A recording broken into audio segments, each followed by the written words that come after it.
સુરેન્દ્રનગરમાં ગરમીનો પારો 46 ડિગ્રીને પાર પહોંચ્યો છે। કચ્છના નાના રણમાં ઘુડખરો માટે પીવાના પાણીની વ્યવસ્થા કરવામાં આવી છે। સુરેન્દ્રનગરમાં 45 ડિગ્રીને પાર પારો પહોંચી ગયો છે। વન વિભાગે વન્યજીવો માટે 70 હવાડાની વ્યવસ્થા કરી છે। ધાંગધ્રા રેન્જ, બજાણા રેન્જ, હળવદ રેન્જ પાસે હવાડાની વ્યવસ્થા કરવામાં આવી છે। પાણી પુરવઠો પશુઓને મળી રહે તે માટે આ વ્યવસ્થા છે। ઘુડખરો ઉપરાંત શવન્ય પ્રાણીઓ માટે પણ વ્યવસ્થા રણમાં ઉપલબ્ધ કરવામાં આવી છે। રણમાં વન્યજીવો માટે નિયમિત હવાડા ભરવાની કામગીરી કરવામાં આવે છે।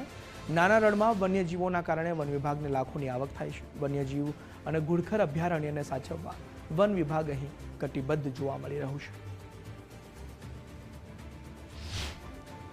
ઘુડખર અને અન્ય જે વન્યજીવો છે એને નિયમિત પાણી મળી રહે એના માટે આપણે સાગરપાડા તદુપરાંત પાણીના આર્ટિફિશિયલ પોઈન્ટ બનાવેલા છે, જેમાં પાણીના હવાડા ખાસ કરીને આપણે નિયમિત રીતે ભરીએ છીએ।